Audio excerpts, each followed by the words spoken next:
Back in '96, we lost 6 cows due to 1080 poisoning. Just wandering into the bush over here and picking up the baits and keeling over. A couple of months ago they did a 1080 drop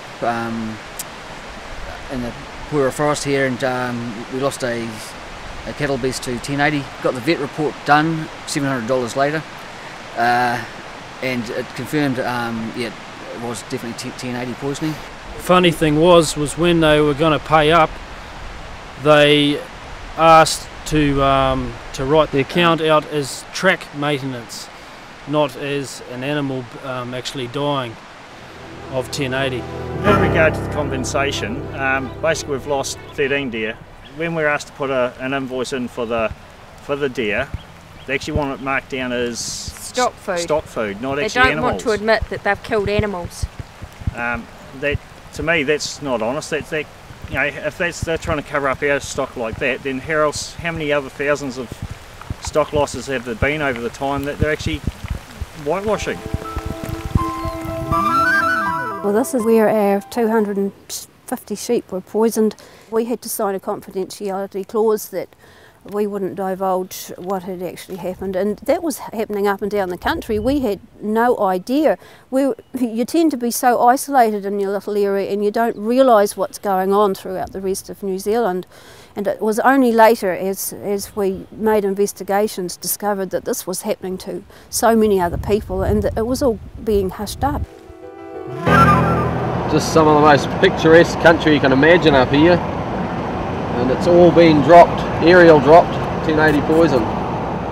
Where they drop is they come around the side of the hill here, just between me and the top of the ridge, but below the ridge, and they run all the way along there.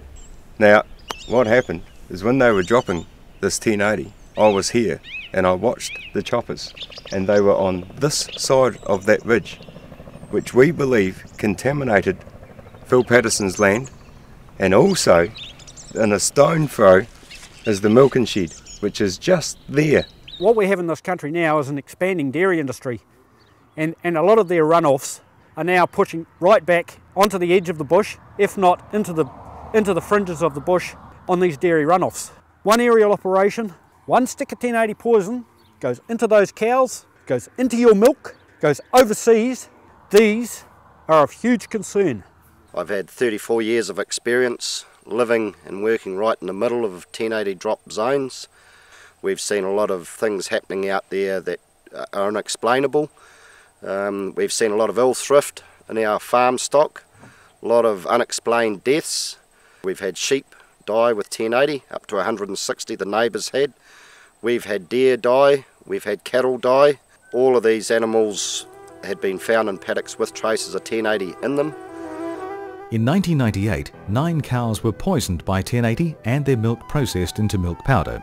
In September 2002, 40 tonnes of butter and 20 tonnes of the byproduct casein were held in Te Kaka after a helicopter dumped 1080 pellets into water, supplying a group of dairy farms. The FSA were asked if dairy and meat products were tested for 1080 residue. Their response was, "Targeted surveillance for 1080 in farmed animals, including cows and sheep, may be undertaken should the need be identified. However, such testing is an infrequent event and has never yielded a positive result." In respect to routine testing on dairy products, the answer is no. We promote pure water, our clean green image, our quality food products. Surely we should be testing all product from drop zone regions for 1080 residues, but we're not. We have got documented evidence of deer, cattle, 12 months after a 1080 drop with traces of 1080 in them. What about the rest of their paddock mates? Where have they gone? They've either been on-sold or they've perhaps gone to the works. Have any of these other animals had traces of 1080 in them? Farm animals, there is really no restriction on moving within or nearby a 1080 area. While we were on the west coast, we filmed the JP, who'd had 11 cattle killed by the aerial dispersal of 1080, which had accidentally landed on his land. 3 of those cattle died in the truck on their way to the abattoir. Now, if they'd survived half a dozen more hours, they could well have ended up in the European food chain. The other 8 cattle we found scattered all over his farm, and they'd been dead for about 6 weeks, and they had mummified. The ones that had died in a stream, there were 4 of them, were still intact, and even the eels that had tried to eat them had died. This will, at some stage, enter our food chain, if it hasn't already. And I strongly urge all farmers out there to seriously reconsider what's going on out there. This is the biggest biosecurity threat that I believe farmers have got, over and above anything else that can come into the country. The big problem we face is the spectre of 1080 in the product. I've had an order of 100 tonnes a year possum meat rejected by Japan after they saw a documentary on the spreading of 1080 around Mount Ruapehu. The advice I got from the Japanese, there was to be no discussion, they would not revisit the situation when they knew that we were spreading 1080 over our Ngāhere. End of story.